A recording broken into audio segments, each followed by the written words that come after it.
Hello दोस्तों, स्वागत है आप सभी का हमारे आज के वीडियो में। तो सबसे पहले मैं आपको अपना ब्रीफ इंट्रोडक्शन दे देता हूँ। मेरा नाम हर्षल जैन है और मैं बिट्स पिलानी का स्टूडेंट हूँ।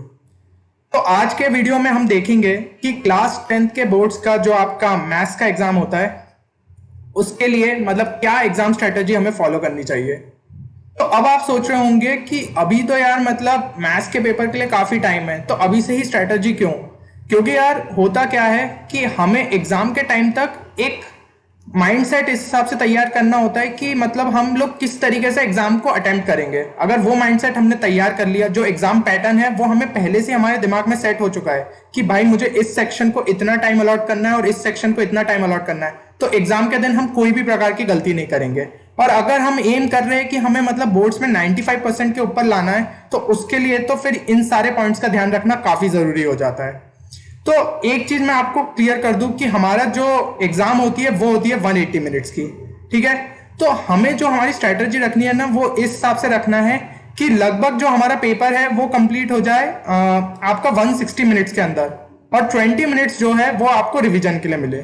तो इस हिसाब से अगर हमने अपना स्ट्रेटजी बना के चली ना, तो 20 मिनट्स के रिवीजन जो हम करेंगे मतलब चेक करेंगे कि भाई क्या क्या हमने, एक बार प्रॉपर रिव्यू कर लेंगे कि भाई कोई गलती तो नहीं हुई है हमसे, और अगर हुई है तो उसको फौरन करेक्ट कर सकते हैं, क्योंकि 20 मिनट्स का टाइम काफी हो जाता है।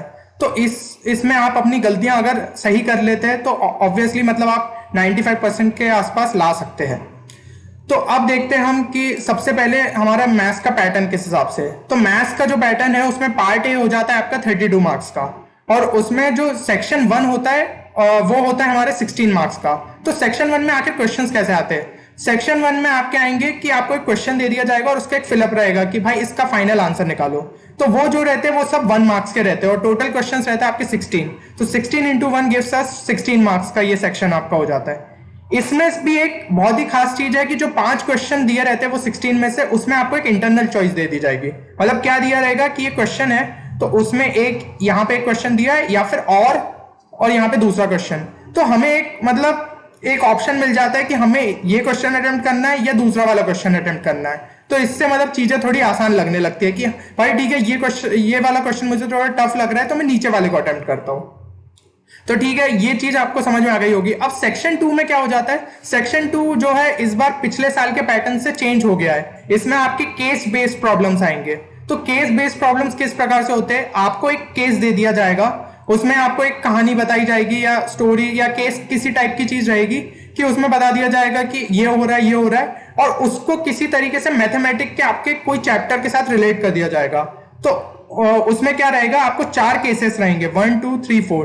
अब इन केसेस में सब सेक्शन रहेंगे, मतलब सब क्वेश्चंस पूछेंगे कि एक केस के 4 क्वेश्चन दे दिए आपको। तो मतलब नहीं, वैसे टोटल 5 क्वेश्चन रहेंगे, उसमें से आपको कोई 4 अटेम्प्ट करने रहेंगे। इसी प्रकार से आपको सेकंड केस में दे दिए जाएंगे 5 क्वेश्चन, उसमें से कोई 4 अटेम्प्ट करने होंगे। ऐसे कर करके आपको टोटल 4 केस है, तो 4 इंटू 4 गिव्स अस 16 क्वेश्चन मतलब सब पार्ट्स मिला के, और वो हो जाएंगे आपके 16 मार्क्स के। तो अब आप सोच रहे होंगे कि अब कितना टाइम अलॉट करना चाहिए हमें सेक्शन 1 और सेक्शन 2 को। तो सेक्शन 1 को हमें अलॉट करना चाहिए लगभग 20 मिनट्स का टाइम। मैं ये मान के चल रहा हूं कि क्वेश्चंस काफी छोटे होते हैं, तो हमें लगभग 1 मिनट हर क्वेश्चन में लगना चाहिए, और 4 मिनट्स का टाइम आप मान सकते हैं कि बफर के लिए यूज हो जाएगा। तो टोटल टाइम हम 20 मिनट्स के अंदर इस सेक्शन को निपटा सकते हैं। और सेक्शन 2 में आप कितना टाइम? तो जो केसेस है वो हमारे लिए थोड़ा एक नया कॉन्सेप्ट है इस साल। तो आप ये मान लीजिए कि एक केस के लिए आप लगभग 8 मिनट्स के आसपास का टाइम डिवोट कर सकते हैं। तो अगर आपके 4 केसेस है तो टोटल टाइम आप कितना करेंगे इसमें? 32 मिनट्स। अब 32 मिनट्स और 3 मिनट में आपके बफर के मान लेता हूं कि इनकेस आप थोड़ा सा लैग कर गए, तो आप टोटल इसमें 35 मिनट्स डिवोट कर सकते हैं इस सेक्शन के लिए। तो यहां पे आप देख रहे हैं कि जो पार्ट ए है वो हमें लगभग 55 मिनट्स के अंदर कंप्लीट करना है। ठीक है, तो मतलब आप समझ रहे हैं कि अप्रोक्सीमेटली फर्स्ट आवर के अंदर आप अपने 32 मार्क्स पक्के कर सकते हैं, और इसके बाद आपको अगले पार्ट पे बढ़ना चाहिए। तो पार्ट बी जो हो जाता है वो हमारा हो जाता है 48 मार्क्स का। अब पार्ट बी में क्या क्या होता है? तो सबसे पहले होता है आपके 2 मार्क्स के क्वेश्चन, देन आते हैं आपके 3 मार्क्स के क्वेश्चन, देन आते हैं आपके 5 मार्क्स के क्वेश्चन। तो 2 मार्क्स के क्वेश्चन आपके रहते हैं टोटल 6 क्वेश्चन, वो हो जाते हैं आपके 2 इंटू 6 12 मार्क्स। अब उन जो 6 क्वेश्चन है उनमें से 2 क्वेश्चन में आपको इंटरनल चॉइस दी रहेगी। ठीक है, फिर से आपको इंटरनल चॉइस यानी कि वही चीज है कि एक क्वेश्चन दिया है और फिर और कंडीशन करके दूसरा क्वेश्चन दिया है, तो आपको दोनों में से कोई एक चूज करना है। देन 3 मार्क्स के क्वेश्चन में रहेगा तो उसके आपके टोटल 7 क्वेश्चन रहते हैं, तो 3 इंटू 7 गिव्स अस 21 मार्क्स। और इसमें से भी 7 क्वेश्चन में से 2 क्वेश्चन में आपको इंटरनल चॉइस दी जाएगी। और तीसरे रहते हैं आपके 5 मार्क के क्वेश्चन, जो कि आपके आते हैं टोटल 3, तो 5 इंटू 3 गिव्स अस 15 मार्क्स। इन 3 क्वेश्चन में से किसी एक क्वेश्चन के अंदर इंटरनल चॉइस दी रहेगी। अब जो हमारे 2 मार्क्स के क्वेश्चन है उसमें आपको लगभग कितना टाइम देना चाहिए, तो मेरे हिसाब से आपको लगभग 4 मिनट हर क्वेश्चन के लिए देना चाहिए। तो 4 मिनट यानी कि वो हो जाएगा आपका 24 मिनट्स। अब ये सेक्शन जो है 2 मार्क्स का है, तो हो सकता है कुछ क्वेश्चंस थोड़े से लेंदी हो और आपको टाइम ज्यादा लग जाए, तो आप बफर मान सकते हैं 6 मिनट मान लीजिए लगभग, तो 30 मिनट्स के अंदर हम इस सेक्शन को कंप्लीट कर सकते हैं। पार्ट ए जो था वो हमारा कितने देर में कंप्लीट हुआ था, 55 मिनट्स में, है ना।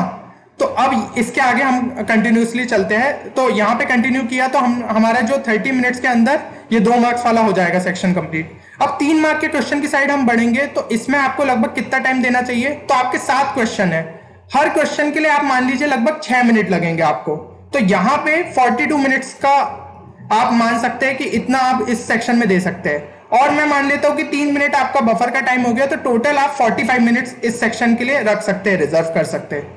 अब जो 5 मार्क के क्वेश्चन रहते हैं वो काफी लेंदी रहते हैं कि 5 मार्क के क्वेश्चन के हिसाब से अपन को उतना लिखना भी पड़ता है, तो मैं मान लेता हूं कि एक क्वेश्चन में लगभग हम 10 मिनट आराम से दे सकते हैं, तो 10 मिनट करके टोटल इसमें हम 30 मिनट्स जो है वो डिवोट कर सकते हैं इजीली। तो ये आपके हो गए 1 आवर 45 मिनट्स, और इसको हम जब टोटल करेंगे तो दिस गिव्स अस, यहां पे आपका मिल जाएगा 2 घंटे, यहां पे आपके 40 मिनट्स हो गए। तो टोटल आपके मतलब अभी भी आपके पास 20 मिनट्स जो है वो बचे हैं। तो 20 मिनट्स का काम आप किसके लिए यूज कर सकते हैं, रिव्यू करने के लिए पेपर में, कि भाई आपने पेपर फटाफट चेक किया हर क्वेश्चन की, हाँ भाई ये जो स्टेप्स है वो सही है कि नहीं, और उस हिसाब से आप चेक करके देख सकते हैं कि भाई कहीं मैंने कोई सिली मिस्टेक तो नहीं कर दी और उसके कारण आपका आंसर ना गलत आ रहा हो। तो ऐसे आपको 2-3 क्वेश्चन इजीली मिल जाते हैं और उनको आप सही करके आप अपने मार्क्स को और बढ़ा सकते हैं।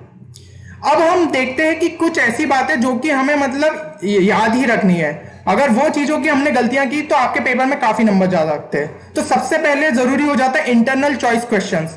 इसमें से आपको 2 क्वेश्चन रहेंगे और आपको चॉइस करनी रहती है, तो यहां पे आपको यह ध्यान रखना है कि आपको गलत क्वेश्चन पिक नहीं करना है। अगर आपने गलत क्वेश्चन पिक कर लिया तो आप अपना टाइम वेस्ट करेंगे, ना आपसे वो सॉल्यूशन निकल रहा होगा, और उसके बाद आप टाइम वेस्ट करके सेकंड क्वेश्चन की तरफ बढ़ेंगे। तो इस चीज से बचने के लिए आप क्या कर सकते हैं, आप एक काम करिए, जितने भी प्रीवियस ईयर क्वेश्चन पेपर्स हैं उनको उठा के अच्छे से सॉल्व करिए, उनके इंटरनल चॉइस क्वेश्चन के दोनों क्वेश्चंस को सॉल्व करने का ट्राई करिए, और फिर आप देखिए कि आपको कौन सा क्वेश्चन उठाना चाहिए। जब आप इतने प्रीवियस ईयर क्वेश्चंस लगा लेंगे ना, फिर आपका माइंड इस हिसाब से सेट हो जाएगा कि रियल पेपर के टाइम पे आपको पता चल जाएगा कि मुझे कौन सा इंटरनल चॉइस क्वेश्चन उठाना है। यानी कि वो दोनों क्वेश्चंस आप पढ़ लीजिए, क्योंकि उसमें कितना टाइम लगेगा, आपको 15 से 20 सेकंड लगेगा दोनों क्वेश्चन को पढ़ने में। तो दोनों क्वेश्चन को एक बार पढ़ लीजिए और फिर डिसाइड कीजिए कि आपको कौन से क्वेश्चन को अटेम्प्ट करना है। अब हम अगली चीज देखते हैं जो हमें ध्यान रखनी है, वो है इस बार का नया केस स्टडी क्वेश्चंस। तो केस स्टडी क्वेश्चंस में क्या होगा कि आपको एक टाइप का केस दिया जाएगा, तो हमें उस केस में बहना नहीं है, मतलब ये नहीं कि उसकी स्टोरी में ही हम गुम हो गए कि भाई ये चल रहा है वो चल रहा है। तो सबसे पहले तो आप क्वेश्चंस देखिए पढ़ के, मतलब जो उसके सब क्वेश्चंस दिए हैं ना पैराग्राफ के बाद, उन्हें पढ़ के देखिए। हो सकता है कि वो क्वेश्चंस पढ़ने से ही आपको आंसर आने लगे, आपको वो जो पैराग्राफ है पढ़ने की जरूरत नहीं पड़े। जैसे मैं एक हाइपोथेटिकल क्वेश्चन उठा लेता हूँ कि कोई एक राजू की स्टोरी दे के रखी है, उसके पास एक बहुत बड़ी सी जमीन है और वो उस पर एक स्कूल बनाना चाहता है। अब उस स्कूल के लिए मतलब उस पे कुछ वो लगवा रहा है, मतलब पेंट वेंट करवा रहा है ये या ऐसा कुछ क्वेश्चन, और फिर उस बाद में आपसे पूछा जाएगा कि आपको वो पेंट मतलब कितने ml यूज होना था, मतलब वॉल्यूम पेंट का। तो यार ये वॉल्यूम का क्वेश्चन है। अब अगर हमें वो केस पढ़ने की जरूरत ही नहीं थी, हमें तो सिर्फ मतलब था कि स्कूल का जो वो मतलब हाइट विड्थ और लेंथ है वो कितनी है, उस हिसाब से हम पेंट को निकाल सकते थे। तो यहाँ पे कोई कॉन्सेप्ट आपका मतलब वो केस से रिलेटेड नहीं था, यहाँ पे तो सिंपल आपका वॉल्यूम और सरफेस एरिया का क्वेश्चन हो जाता है। तो यहाँ पे अगर आप केस नहीं भी पढ़ते तो डायरेक्ट क्वेश्चंस में ही आपको आंसर्स मिल सकते हैं, तो केस पे अपना टाइम मत वेस्ट करिएगा। हाँ, अगर इंफॉर्मेशन आपको क्वेश्चन से नहीं मिल रही है तो एक बार केस को उठा के देख लीजिए कि हाँ मुझे ये इंफॉर्मेशन मुझे केस से उठानी थी। अब जो अगली चीज है वो बहुत इंपॉर्टेंट है, लेंदी क्वेश्चंस में आपको अपना टाइम वेस्ट नहीं करना है। लेंदी क्वेश्चंस को हमेशा आखिरी के लिए छोड़िए, ठीक है।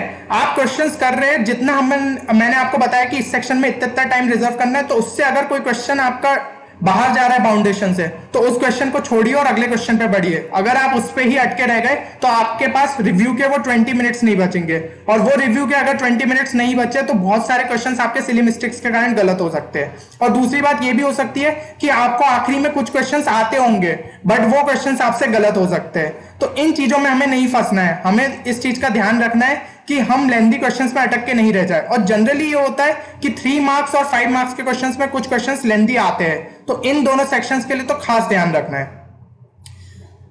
तो यार उम्मीद करता हूं कि आपको इस वीडियो में काफी कुछ सीखने को मिला होगा कि किस हिसाब से हमें अपनी एग्जाम स्ट्रेटेजी को बिल्ड करना है। अगर आप एम कर रहे हैं कि मतलब आपको 95% के ऊपर चाहिए बोर्ड्स में, तो हर एक सब्जेक्ट पे प्रॉपर तरीके से कोई ना कोई स्ट्रेटेजी बना के जानी होगी आपको। तो जैसे आज की वीडियो में मैं आपके लिए मैथ्स के लिए लेके आया हूं, वैसे ही आपके लिए साइंस, सोशल स्टडीज, इंग्लिश और जो भी आपका ऑप्शनल सब्जेक्ट है उसके लिए भी मैं आपके लिए कोई ना कोई स्ट्रेटेजी लाऊंगा।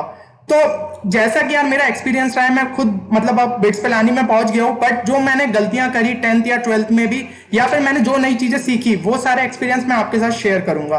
तो इस वीडियो को अगर आपको पसंद आया है तो अपने दोस्तों के साथ शेयर करिए। और इस वीडियो पे मैं लगातार आपके लिए स्ट्रेटजीज हो गया, फ्री शॉर्ट नोट्स हो गए, और जो भी आपकी एग्जाम स्ट्रेटजीज हो गई, वो सब तरीके के लाऊंगा। साथ ही साथ आपको ये गाइडेंस प्रोवाइड करूंगा कि आपको मतलब किस कैरियर की तरफ देखना चाहिए 11th और 12th के। मेरे कई सारे दोस्त हैं जो मेडिकल में भी है, कॉमर्स में भी है, तो मैं उनके साथ भी आपकी बातचीत करवाऊंगा।